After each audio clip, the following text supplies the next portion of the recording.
이 모든 말씀을 함께 하시는 분들과 큰 은혜를 내려주시기를 원하며 예수님의 이름으로 기도 올려옵나이다. 아멘. 이제 오늘 부터는 그 소아 성녀 테레사 그분에 대한 책의 이제 내용을 그 기도의 길이라는 그 내용을 이제 우리가 6장까지 하고 다 마쳤습니다. 이제 오늘부터는 또 새로운 성인전 이제 그 알풍소 마리아 데 리고리오라는 이 책을 이제 가지고 이제 조금 더 성인전을 살펴보려고 하는데요. 이 책의 이름은 하나님 뜻에 일치하는 삶이라는 그런 이름입니다. 이제 하나님의 뜻에 일치하는 삶.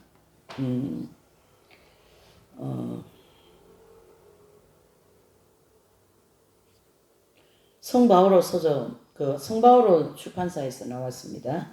예, 성바오로 출판사에서. 여기 책 표지에 이렇게 이제 앞글에 보면 이런 말씀이 있어요. 당신이 저에게 바라시는 일이 무엇인지 알려주십시오. 저는 저의 뜻을 버리고 당신의 뜻에 저의 뜻을 맞추겠습니다. 그런 이제 앞글에 이렇게 나와 있어요. 그래서 이 책은 전체 주제가 뭐냐면 하나님 뜻에 일치하는 삶, 그런 주제입니다. 이 알풍소 마리아 데 리고리 이분은 1696년에서 1787년 그 사이에 활동하신 분이고요. 나폴리 출신이고 또 윤리 신학자 내지는 교회 학자, 또 모든 가톨릭에는 그 고해를 보지 않습니까? 그래서 그 고해 성사를 하는 성인들의 그 수호 성인이에요. 고해 성사하는 모든 일에 수호 성인, 이렇게 가톨릭에는 이제 이분을 정해 놓으셨습니다. 그래서 이제 이 알풍소 마리아 데 리고리 이분은 굉장히 유명한 분이고 우리가 많이 알려져 있어요. 성인전을 조금 아는 분이라면 알풍소 이분에 대해서 많이 알고 있습니다. 그래서 이 조그마한 소책자인데 굉장히 내용이 하나님 뜻을 일치하면서 살고자 하는 내용 아주 알차게 성경 구조를 이제 함께 하면서 이렇게 정리를 해 놓은 거라서 함께 좀 오후 예배 때 좀 살펴보려고 합니다. 첫 번째 이제 1장은 성덕의 우수성인데요. 이제 그 성덕의 우수성 이제 내용에 이제 성경 구조를 많이 이렇게 인용을 했는데요. 요한복음 6장 38절에 보면 나는 내 뜻이 아니라 나를 보내신 분의 뜻을 실천하려고 하늘에서 내려왔다. 이런 말씀이 있죠. 예수님은 이 땅에 오셨는데 예수님 뜻대로 이렇게 하시려고 하신 게 아니라 하늘에 계신 아버지의 뜻대로 이루기 위하여서 이 땅에 오셨다. 그런 말씀이죠. 자, 그 말씀을 중심으로 이제 한번 살펴보려고 합니다. 완덕은 온전히 하나님 사랑에 그 기초를 두고 있다. 골로새서 3장 16절에 14절에 보면 사랑은 완전하게 묶어주는 끈입니다. 그런 말씀이 있는데요. 완덕은 예수님을 닮는데 완전한 덕을 실천하고 완전한 덕에 도달한 그러한 경지를 완덕이라 그러거든요. 그래서 그 완덕에 도달하려고 그러면 하나님 사랑에 근거가 있다. 사랑이라고 하는 그 터 위에 완덕으로 도달한다. 그러니까 결과적으로 보면은 사랑이 없이는 아무것도 할 수 없다. 또 반대로 사랑이 없이 한 것은 아무 유익이 없다. 이렇게 볼 수가 있는 거죠. 그리고 하나님을 온전히 사랑한다는 것은 우리의 뜻을 하나님의 뜻에 온전히 일치시킨다는 것을 의미한다. 이 말씀을 한 번 더 의미해 보면요. 사랑의 근본적인 효과는 서로 사랑하는 두 사람의 뜻을 하나가 되게 만든다. 자, 이 사랑의 근본적인 효과는 두 사람이 사랑을 하는데 두 사람의 뜻이 하나가 되는 거예요. 예. 우리가 하나님의 뜻을 하나님의 뜻에 맞추면 우리의 뜻을 하나님의 뜻에 맞출수록 그만큼 하나님을 사랑한다고 말할 수 있는 것이다. 내 뜻을 버리고 하나님 뜻에 맞추면 그만큼 하나님 사랑한다고 말할 수 있다. 이런 뜻이죠. 고행, 열심하는 기도, 또 자주 하는 영성체, 형제적인 자선행위 등은 하나님을 기쁘게 해드리는 것임을 틀림없다. 그러나 이러한 신심행위는 다만 하나님의 뜻에 합할 때에 한해서 하나님을 기쁘게 해드리는 것이다. 만일 이러한 행위가 하나님의 뜻에 맞지 않을 때에는 하나님을 기쁘게 해드리기는커녕 그분의 뜻을 거스르는 것이므로 하나님은 그런 행위를 거절하거나 벌하시기도 한다. 결과적으로 내 맘대로 하고 자아중심적으로 한 거에 대하여서는 하나님께서 그 부분에 대해서는 우리 성경 핵심 진리 중심으로 보면 상급이 없다라는 거예요. 모든 행위는 하나님의 뜻에 일치할 때 상급이 있고 또 그 하나님의 뜻에 일치시킨 자체가 사랑이라는 거죠. 그 사랑이 예수님에 대한 사랑이 없으면 어떻게 내 뜻을 떨쳐버리고 하나님의 뜻에 맞춰 나가겠냔 말이죠. 결과적으로 내 뜻을 떨친다는 것은 하나님을 사랑하기 때문에 그분의 뜻에 일치해서 간다. 그런 뜻이 되는 거죠. 예를 들어 보면 어떤 사람에게 두 사람의 하인이 있다고 하자. 한 사람은 하루 종일 쉬지 않고 열심히 일을 했습니다. 그러나 그는 자기 방식대로 일을 해 나가고 다른 한 사람은 첫 번째 하인처럼 열심히 일은 하지 않았지만 주인이 시키는 대로만 해 나갔습니다.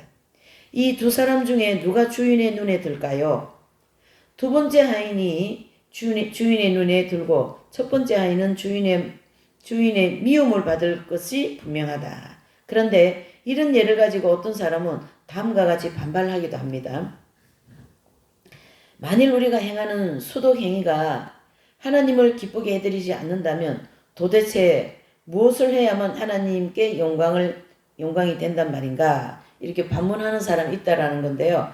이 말에서 조금 우리가 정리를 해야 되는 게 뭐냐면 사람은 일을 하지 않고 움직이지 않고는 살 수가 없어요. 근데 움직이는 것을 일이라고 한다면 그 일을 할 때 많은 일을 하는데 자기중심적으로 한 거예요. 그 일을.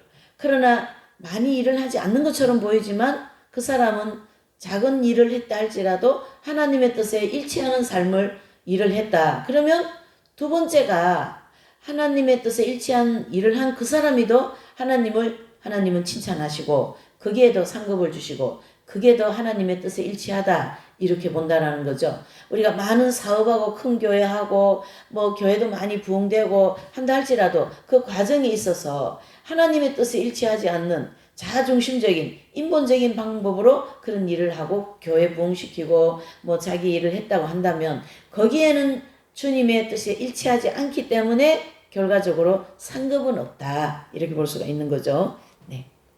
자, 우리가 한번 생각해 보면요. 예언자 사무엘은 사울 임금에게 고하기를 하나님은 희생제물을 원하지 않고 다만 당신의 뜻에 순종하기를 바라신다라고 말씀하시죠. 자, 주님의 말씀을 듣는 것보다 번제물이나 희생제물 바치는 것을 주님께서 더 좋아하실 것 같습니까? 대물을 보는 거죠. 진정 말씀을 듣는 것이 제사 드리는 것보다 낫고 말씀을 명심하는 것이 순양의 기름보다 낫다라는 거죠.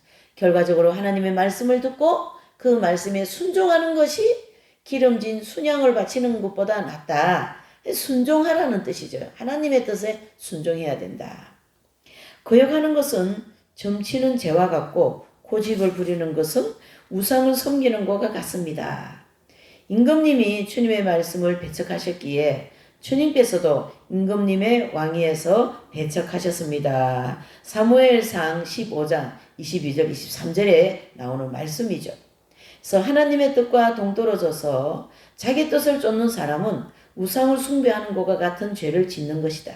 왜냐하면 그는 어떤 의미에서는 하나님의 뜻을 숭배하는데 숭배하는 대신 자신의 뜻을 숭배하는 것이기 때문이다. 자신의 뜻을 추구하면서 사는 것은요, 결국 정욕을 추구한 건데 정욕을 추구한 것은 곧 우상 숭배다. 이렇게 땅에 있는 지체다. 이래 볼 수 있는 거죠. 골로새서 3장 15절에 보면 우리가 하나님께 드릴 수 있는 가장 큰 영광을 송고부라 하면 그것은 다름이 아니라 모든 일에서 하나님의 뜻을 행하는 것이다 라고 할 수 있습니다. 우리 구세주께서는 하늘에 계신 아버지의 뜻을 실천하여 하나님께 영광을 드리려고 이 세상에 오시고 그것을 몸소 실천함으로써 우리에게 본보기를 보여주셨습니다. 바오로 사도는 그러한 까닭에 그리스도께서는 세상에 오실 때에 이렇게 말씀하셨습니다. 당신께서는 재물과 예물을 원하시지 않으시고 오히려 저에게 몸을 마련해 주셨습니다.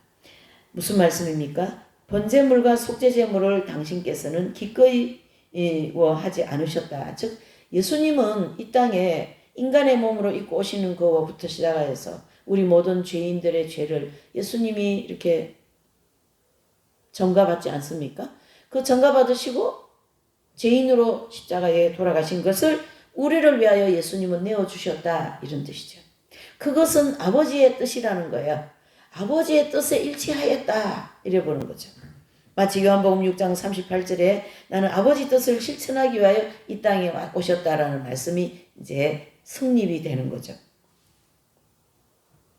여러분 우리가 오늘 이제 알풍소 마리아 대 리구오리 이분 이 성인은 전 이 하나님 뜻에 일치하는 삶을 좀 살펴보면서 우리가 하나님 뜻대로 사는 것이 얼마나 축복되고 하나님의 뜻대로 살지 않는 것이 얼마나 불행한가를 좀 우리가 깨닫는 그런 시간들이 되었으면 참 좋겠습니다. 예. 그리하여 제가 아뢰었습니다.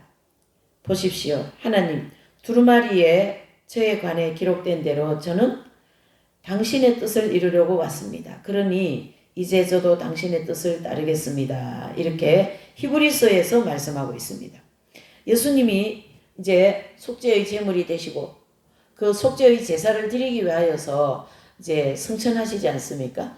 승천하셔서 하나님 보좌 앞에 가셔서 예수님의 양손과 양발에 또 옆구리에 이렇게 하나님 앞에 보여드리면서 아버지여 모든 이 죄악 세상에 죄악을 대신하여 제가 속죄의 제사를 드리고 왔습니다. 그거를 양손과 양발에 못자국을 보여주시면서 하나님 앞에 이제 아버지의 뜻을 이루어 놓고 왔습니다. 이렇게 말씀하신다라는 거예요. 예? 우리 주님께서는 자신의 뜻을 실천하기 위해서가 아니라 오로지 하늘에 계신 아버지 뜻을 실천하기 위하여 이 세상에 왔노라고 자주 강조하셨습니다. 결국 예수님이 이 땅에 오신 것은 인류의 죄를 위하여 속죄를 하시기 위한 즉 속죄의 제물이 되기 위하여 이 땅에 오셨다는 얘기죠.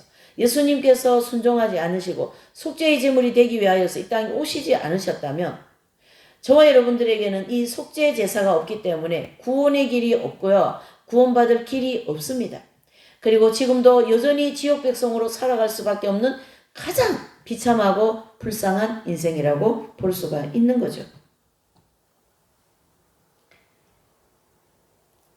그래서 요한복음 6장 38절 나는 내 뜻이 아니라 나를 보내신 분의 뜻을 실천하려고 하늘에서 내려왔기 때문이다.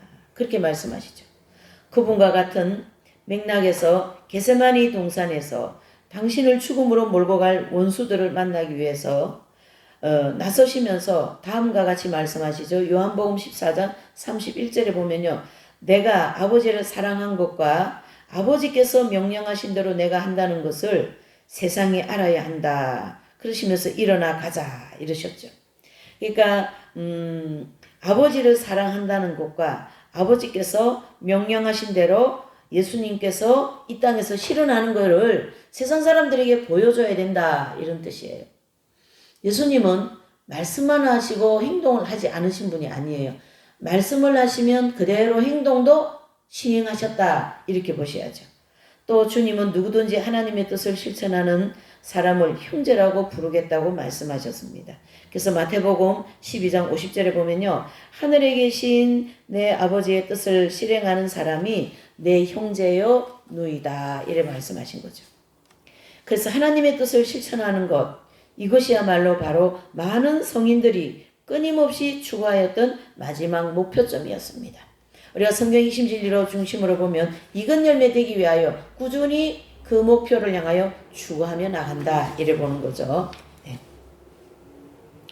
그들은 이것이야말로 완덕에 이르는 길임을 의심하지 않았습니다. 그러니까 모든 성인들이 보면요, 이 완덕, 이 덕이 예수님과 같은 그런 덕을 실천하는 데까지 꾸준히 모든 고난과 시련과 이런 걸 통하여 꾸준히 올라간다라는 거예요. 그래서 완전에서 완덕을 향하여 간다 이렇게 말씀하고 있는 거죠. 이것이야말로 바로 많은 성인들이 끊임없이 추구하였던 마지막 목표였어요.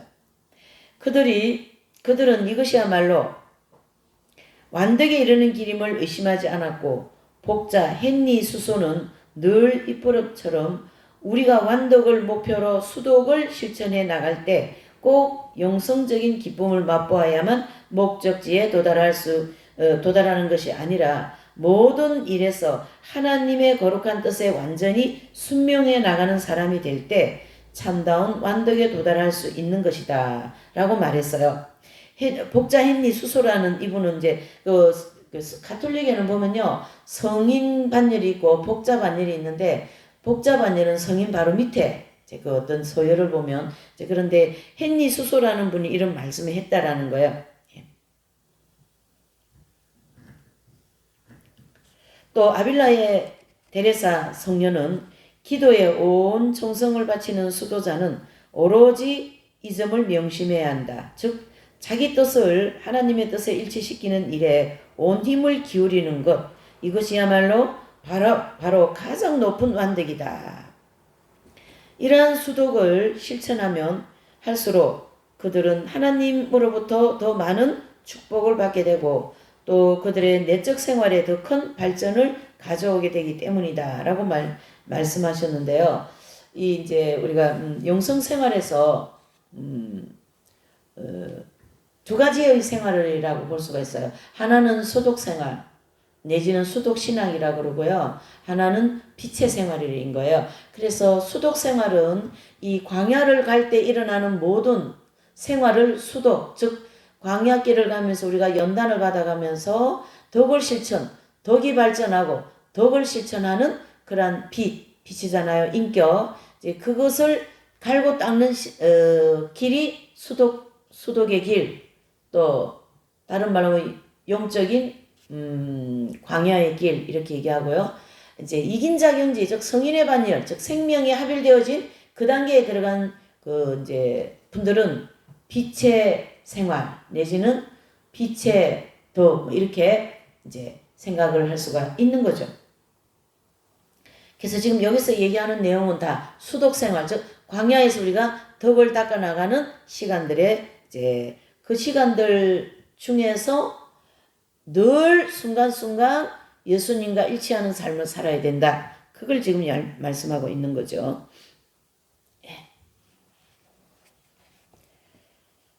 이러한 수독을 실천하면 할수록 그들은 하나님으로부터 더 많은 축복을 받게 되고, 또 그들의 내적 생활에 더 큰 발전을 가져오게 되기 때문입니다. 도미니코회의 한 수녀는 어느 날 깊은 명상 속에서 하늘의 광경을 몸소 볼 수 있는 특은을 받았습니다. 그가 하늘에 있는 여러 사람들을 가만히 살펴보니 그 중에 이 세상에 있을 때 자기와 잘 알던 몇 사람이 보였습니다. 그들은 살아있을 때 그다지 크게 내세울 만한 인물들은 되지 못한 사람들이었어요. 그런데 그들이 모두 다 세라핌의 천사들의 반열에 끼어 높은 자리에 앉아 있는 것이 아닌가. 그 뜻가닥을 알아보니 그들이 이 세상에 있을 때 하나님의 뜻에 일치하며 살았기 때문이었다. 앞에서 말한 복자 헨리 수소는 늘 강조했습니다. 나는 세상에서 하나님의 뜻에 맞는 벌레가 될지언정 내 뜻대로 사는 천사가 되지 않겠다. 이렇게 얘기한 거예요. 참 위대한 말씀이죠. 우리가 이 세상에 살면서 하나님의 뜻에 이제 만약에 이제 일치해서 살면 벌레가 된다는 얘기예요.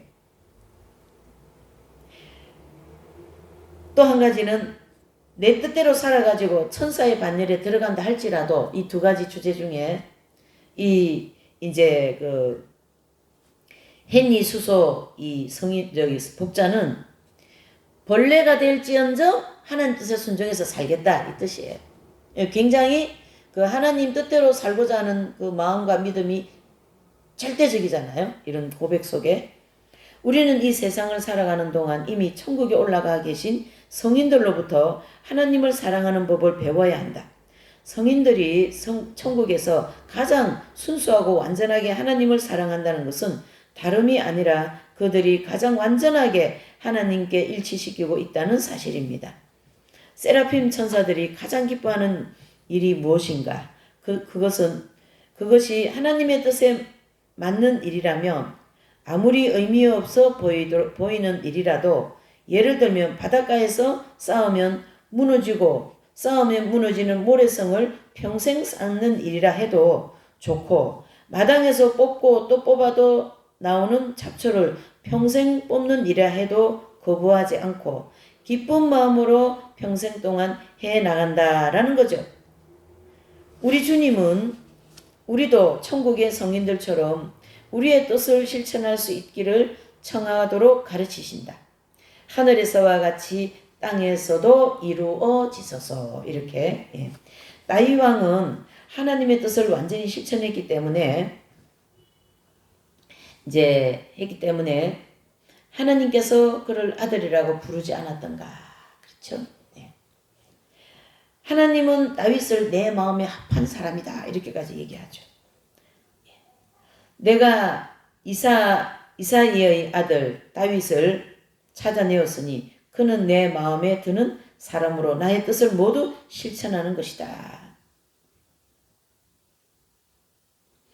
다윗은 언제나 하나님의 뜻을 알려고 노력하면서 하나님의 뜻이라면 무엇이든지 따를 것을 잊지 않았습니다. 그가 오로지 하나님께 바란 것은 하나님의 뜻을 알게 해달라는 것뿐이었습니다. 당신의 뜻을 따르도록 저를 가르치소서 하고 시편 143편 10절에 말씀하고 있어요. 하나님의 뜻에 순종한다는 한 가지 수동만 가지고 또 성인이 되고 남는다. 자, 보자. 바오로 사도가 교회를 몹시 받게 했는데 마침 하나님이 그의 눈을 뜨게 하셨습니다. 그렇게 하여 하나님은 제자된 그가 한 일이 무엇이었던가? 그는 자기 자신을 온전히 어떻게 해요? 하나님의 뜻에 내맡기는 일에만 한 것입니다. 그래서 사도행전 9장 6절 22절 보면 이제 주님 당신이 원하시는 것이 무엇이나이까? 그리하여 그가 얻은 것이 무엇이었던가? 주님은 그를 하나님의 뜻을 이루도록 선택하신 그릇이요 이방인의 사도로 부르지 않았던가? 이렇게 볼 수 있는 거죠. 그러니까 예수님께서 사도 바울을 부르신 것은 내가 택한 그릇이요 이를 내가 이방인의 사도로 세우겠다. 그게 하나님 뜻인 거예요. 그래서 이 사도 바울은 그 뜻에 완전히 일치하여서 자기 인생을 바치고 생을 마감하였죠. 참 아름답지 않습니까? 그는 다른 민족들에게 이름을 알리도록 내가 선택한 그릇이다. 하나님께 자기의 의지를 드리는 사람은 가진 모두를 드리는 것이 된다. 가진 재산을 가난한 사람들에게 나눠주는 사람, 하나님 말씀을 증거하기 위하여 피 흘리는 사람, 단식을 위하여 굶주리는 사람, 이런 사람들은 가진 것을 하나님께 바친다.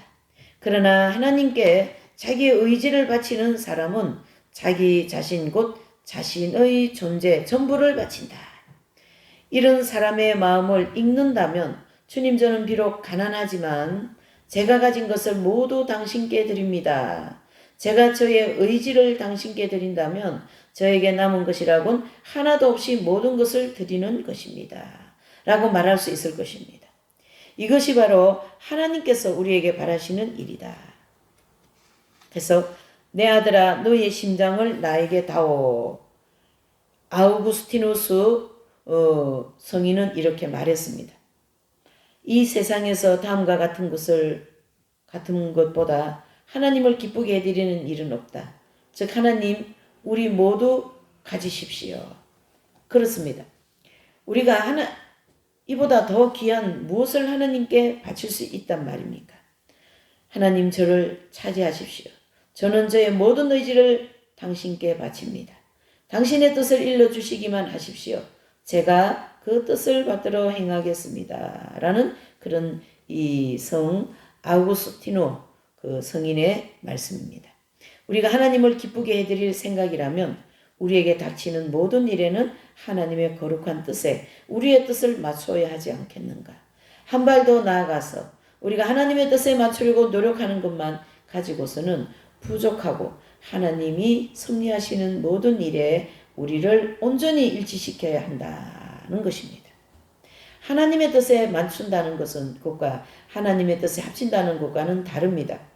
맞춘다는 것은 우리의 뜻을 하나님의 뜻에 붙인다는 뜻이고, 합친다라는 것은요, 하나님의 뜻을 우리의 뜻으로 만들어 완전하게 하나가 되는 것을 말합니다. 결과적으로 이 성인 경지에 들어가신, 즉 완덕의 경지에 들어가신 분들은 하나님의 뜻이 나에게 이루어지는 거예요. 내 뜻이 하나님 뜻에 이루어지는 게 아니라, 그러니까 하나님의 뜻이 나에게 이루어지는 것이니까 하나님이 우리 성인들과 하나가 된 것이, 그러니까 하빌의 경지라는 거예요. 그거를 생명이 들어오셔서 영혼의 지성소에 합일되어진 그러한 그 경지를 하나님의 뜻에 일치하다 이래 볼 수가 있는 거죠. 그리하여 하나님께서 뜻하시는 것이 바로 우리의 뜻이 되게 하시는 일이다. 이것이 완덕의 가장 높은 정점이고, 우리는 이 정점을 향하여 끊임없이 노력하여 나아가고 있습니다. 이것이 우리의 일의 목표가 되고 소망이 되고 묵상이며 기도가 되어야 합니다. 이렇게 되게 해달라고 우리는 늘 추보성인과 수호선사, 무엇보다도 우리의 이제 가톨릭의 책이기 때문에 우리의 성모님께 간구해야 한다. 저와 여러분들은 하나님의 뜻에 일치하게 되게 해달라고 성령님께 간구하면 되는 거예요. 성령께서 우리를 위하여 중보의 기도를 하시고 우리를 위하여 계속 지금도 기도, 즉 빌어주시고 계시기 때문이죠. 그래서 우리의 성모님은 우리 성모님은 모든 성인 중에서 가장 완전한 성인이시고 가장 완전하게 하나님 뜻을 헤아리시는 분이다. 이게 무슨 말씀이냐 하면요, 가톨릭의 성인들은 모든 전 세계적으로입니다.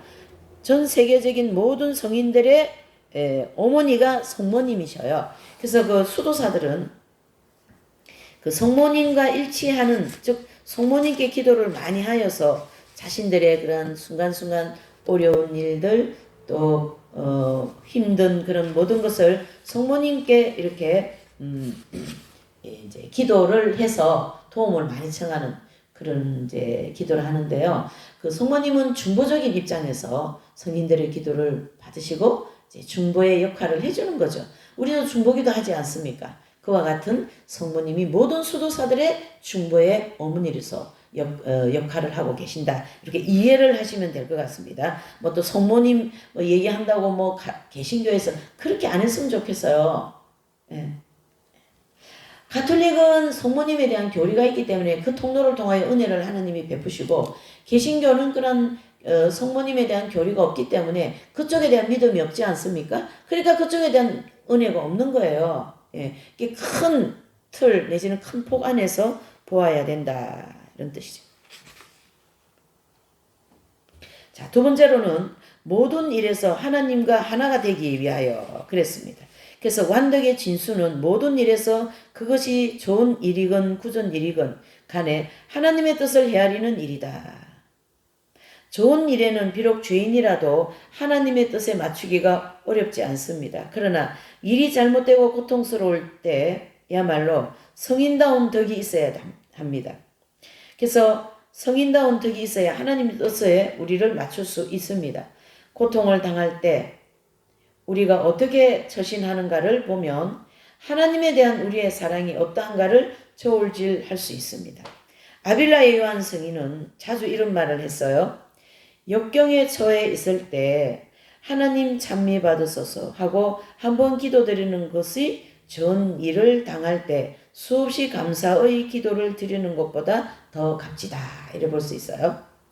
또 우리는 하나님으로부터 직접 받게 되는 그분의 뜻, 즉 질병, 궁핍, 고독, 가족, 친지의 죽음뿐 아니라 사람으로부터 오는 고통, 예를 들면 멸시, 억울하게 당하는 부당한 처사, 명예의 손상, 재물의 상실, 그리고 여러 종류의 핍박 등 하나님의 뜻에 합쳐야만 한다.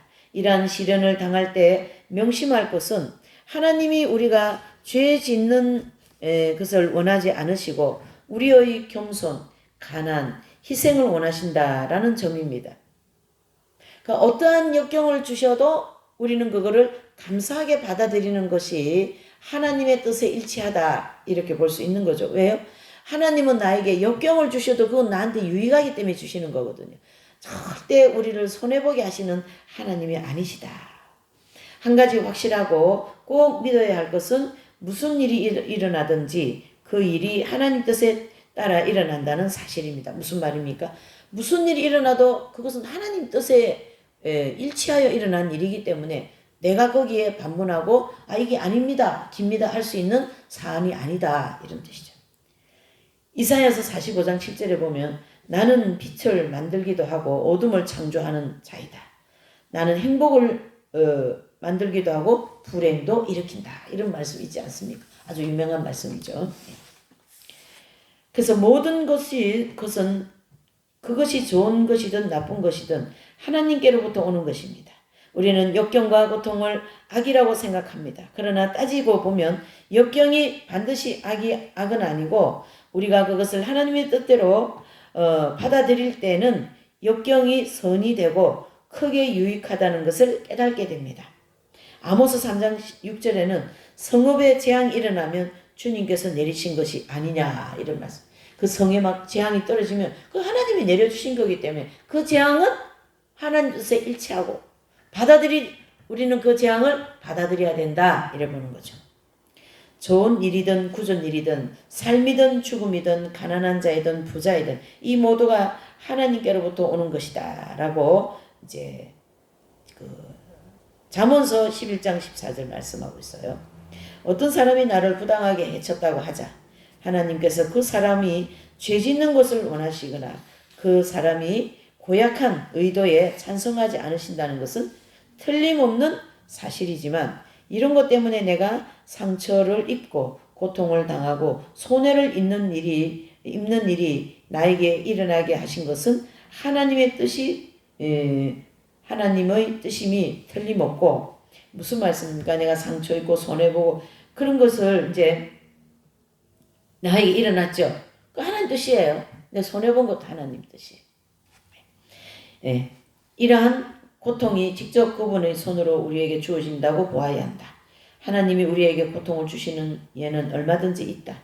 다윗 왕에게 하나님은 자기의 아들 압살롬의 손을 빌려 그에게 고통을 주리라고 말씀하시지 않았던가. 나는 너의 집안에서 너를 대적하는 악을 생기게 하고 너의 면전에서 너의 아내를 빼앗내어 너의 이웃에게 주리라 라고 사무엘상 12장 10절 11절에 말씀하고 있습니다. 또 이와 똑같은 맥락에서 하나님은 유다인들의 죄를 벌하시려고 아시리아 사람을 보내어 유다인들을 치겠노라 말씀했습니다. 불행하여라 내 진노의 막대기인 이스라엘아 그의 손에 들린 몽둥이는 나의 분노이다. 나는 그를 무도한 민족에게 보내고 이렇게 공동번역의 내용입니다. 이사야 10장 5절 6절의 말씀입니다. 아우구스 티노 성인은 이 대목을 다음과 같이 풀이했어요. 아시리아인들의 망나니 같은 못된 행포는 유다인들을 때리시는 하나님의 매였습니다. 그게 이제 그 아수르 사람들은 아수르를 통하여 이제 유다가 이제 이렇게 전쟁이 일어나고 망하지 않습니까? 그러니까 아수르 사람들은 하나님의 손에 들려있는 몽둥이로 이스라엘 백성들을 이제 불순종하고 우상숭배하니까 때리는 매다 이런 뜻이에요. 우리 주님도 베드로 사도에게 말씀하시기를 당신의 순환이 사람의 손에 의하여 오는 것이 아니라 하늘에 계신 아버지로부터 오는 것이다 라고 말씀했습니다. 예. 아버지께서 나에게 주신 이 잔을 내가 마셔야 하지 않겠느냐. 요한복음 18장 11절. 아버지께서 이 잔은 무슨 잔입니까? 인류의 모든 죄의 잔을 예수님께 마시라고 하나님 아버지가 드렸다라는 거예요. 그러니 그건 아버지 뜻이니까 마셔야 되는 거예요. 우리가 하나님과 일치되는 이 내용을 오늘 이 내용을 통하여서 조금 더 구체적으로 좀 더 그 내 마음에 이렇게 뿌리가 내리는 그러한 측면에서 좀 이 말씀을 들었으면 좋겠습니다. 욥에게 심부름꾼이 달려와 스바 사람들이 그의 재산을 몽땅 납탈해 가고 일꾼들을 칼로 쳐 죽였다 보고를 했습니다. 이어 그의 딸들이 모조리 죽었다는 말을 했음에도 욥은 일어나 겉옷을 찢고 머리를 깎았다. 그리고 땅에 엎드려 입을 열었다. 알몸으로 어머니 뱃속에서 나온 이모 주님께서 주셨다가 주님께서 가져가시니 이렇게 말했어요. 그러니까 주신 것도 여호와시여 취하신 것도 여호와시라. 그런 말씀을 욥기서 1장 21절에 했다는 얘기예요. 주님께서 주신 재산과 자손들은 스바 사람들이 가져가노라. 그렇게 말씀하셨어요. 욥은 이러한 불행이 하나님의 뜻에 의하여서 자기에게 닥쳐온 것을 충분히 알고 있었기 때문에 그의 이러한 말을 할 수 있었다. 이러한 일이 하나님을 기쁘게 해드리는 그대로 이루어지소서. 하나님의 이름은 찬미 받을지어다. 이렇게 주님을 오히려 찬양을 했다. 이런 얘기예요. 우리는 보통 이 불행한 일에 대해서 굉장히 하나님 뜻하고 관계가 없다고 생각하는데요. 성경에는요. 불행한 일, 고통스러운 일, 그런 일들이 더 많이 하나님께서 보내신 것으로 강조하고 있는 게 많습니다. 우리는 우리에게 닥친 불행이 우연히 생긴 것이라고 생각하거나 순전히 사람들에게 그 책임을 돌려서는 안 된다. 언제나 우리에게 일어나는 일들이 하나님의 뜻에 의해 생겨나는 것이라고 나 자신을 설득시키는 훈련이 필요합니다. 이런 강한 신념의 예를 한 가지 들면 두 사람의 순교자 에픽테투스와 아토에서 볼 수 있습니다. 두 사람의 박해자들에 의해 그들의 몸이 수없이 쇠 갈고리로 찢기고 활활 타오르는 횃불로 찢어 고통을 받았으나 그 입에서는 하나님 당신의 뜻을 이루소서라고 라는 말이 새어나왔습니다. 심한 고문이 끝나고 마침 형장에 이끌려가서 사형이 집행되기 직전에 그들에게 다음과 같이 외쳤습니다. 그들은 다음과 같이 외쳤습니다. 영원하신 하나님, 당신 이름 영원히 찬미 받으소서. 이제 당신의 뜻이 저희 안에 온전히 이루어졌나이다. 이렇게 외쳤다라는 거예요. 그 순교 현장에 가서 이제 마지막 그 한마디 어떻게 해요? 영원하신 하나님, 당신의 이름을 영원히 찬미 받으소서. 이제 당신의 뜻이 저희 안에 온전히 이루어졌나이다. 그렇게 그 순교라는 그 엄청난 그 피 흘림과 고통은 아버지의 뜻이었다. 이렇게 고백한 거죠. 하나님의 뜻에 순종하는 좋은 예로 수도 원장인 체사리우스 아바스의 그 다음과 같은 이야기를 들을 수가 있어요. 체사리우스라는 그 이제 수도원 원장 아바스라는 분이 계신데 그분 얘기를 한번 들어보죠. 그의 수도원에 한 수사가 있었는데 그 수사는 겉으로 보기에는 다른 수사들과 똑같이 수도 생활을 하고 있었다. 그런데 이 수사의 성덕이 얼마나 높았던지 그의 옷자락만 만져도 아픈 사람이 치유되는 기적이 일어나고는 하였다. 이러한 놀라운 기적을 보면서 그가 다른 수사들보다 더 모범적인 삶을 사는 것이 아니었음을 알고 있는 수도 원장 체사리우스 아바스가 어느 날 이 수사에게 그런 기적을 일어나게 하는 성덕이 무엇이냐고 물었어요. 그랬더니 그 수사는 자기도 왜 그런 능력이 생기는지 도무지 모르겠다고 말하면서 신기하게 생각하고 있다는 것이었습니다. 아바스가 물었어요. 수사님, 무슨 특별한 수독 행위가 있고 수독 행위를 하고 있는 게 아닌가요? 그렇게 물었죠. 그게 무엇인지 말해 주십시오. 이렇게 얘기했어요. 원장 수사님, 제가 특별히 닦고 있는 수독 행위란 없습니다. 다만 저는 하나님의 뜻이 무엇이든지 그것을 열심히 따르려고 모든 노력을 기울이며 수도 생활을 하는 것 뿐인데 하나님께서는 제 소원을 들어주시어 제 자신을 완전히 버리고 그분의 뜻을 따르는 은총을 허락해 주셨습니다. 일이 잘 되고 다고 해서 제 마음이 기쁘지도 않고 불행이 닥쳤다고 해도 제 마음이 땅에 떨어지는 일이 없습니다. 수도원 원장이 됨으로써요. 얼마 전에 강도떼가 우리 수도원을 습격해서 한바탕 틀어간 일이 있지 않소. 그랬어요. 그 강도들이 우리의 식량을 모조리 틀어가고 가축을 있는 대로 몽땅 몰고 갔지요. 그것뿐인가요? 그 자들이 떠나면서 창고에 불을 질러 창고가 다 타버렸는데도 이 일로 해서 수사님은 속상하지 않던가요? 그렇게 그 원장님이 그 평수사한테 물었어요. 그럴 때 이 수사님이 예 원장님 원장 수사님 그 수사는 이렇게 태연하게 대답하는 것이 아닌가. 속상하기는커녕 저는 오히려 하나님께 감사했는걸요. 저는 모든 어려움을 당할 때마다 늘 이렇게 하나님께 감사하는 버릇을 들였거든요.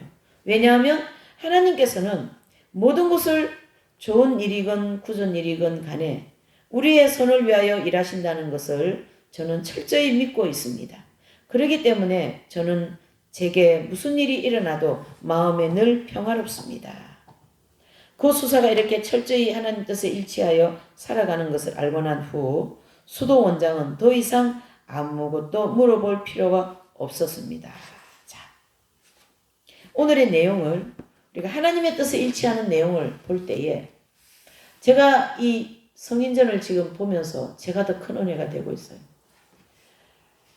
저도 이 수도 생활을 근 35년 가까이 이렇게 하고 오지만은 참 지금까지 이 긴 세월 동안 반평생을 살아오면서 뭘 했던가? 내가 해놓은 게 뭐가 있을까? 한다고는 했지만 아무것도 남는 것도 없는 것 같은 그런 마음이 한 번은 쑥 들면서 교회도 이게 뭔가 또 이렇게 벌써 20년을 가까이 이 교회가 지금 진행되고 있던데 이렇게 부흥도 안 되고 이게 뭔가 교회 재정은 왜 이렇게 다 말라가는가 뭐 이런 생각이 확 엄물되어 가서 오면서 굉장히 마음을 힘들게 했어요. 막 불평이 마음에서 막 이렇게 생기려고 하고 막 불평을 하게 되고 막 그렇더라고요. 아버지 제가 뭘 잘못했습니까? 어떻게 했길래 저에게 이런 식으로 합니까? 하면서 그런 마음이 생겨갖고 엄청 힘들었어요. 제가 한참 동안. 근데 오늘 이 알풍소 마리아 데 리고리 이 성인에 대한 이 말씀을 제가 읽으면서 그래 제가 평생을 수도 생활하고 이런 사역을 해서 눈에 보이는 것처럼 없는 이렇게 성도도 없고 별로 교회 부흥도 안 된 것 같고 제가 해놓은 일도 별로 없는 것 같고 또 수도원도 새롭게 되어야 되는데 그런 새로운 수도원이 생기는 것지도 않고 그런 것이 있다 할지라도 그동안 제가 걸어온 모든 과정은 아버지의 뜻대로 오게 된 것이고 아버지께서 허락했기 때문에 이렇게 와. 또 이 결과 또한 아버지께서 해놓으신 거기 때문에 그대로 제가 받아들이고 아버지 감사합니다. 이 시간까지 오게 해주신 걸 너무나 감사합니다.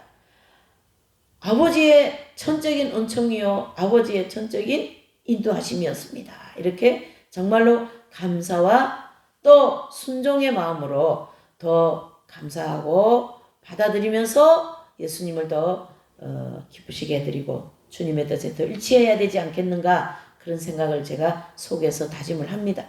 이 말씀을 들으시는 모든 분들께서도 일생을 살아오면서 뭔가 내가 해놓은 것도 없고 업적도 없는 것 같고 참 손에 잡히고 눈에 보이는 거 없는 그런 것처럼 보이지만 그렇지 않습니다.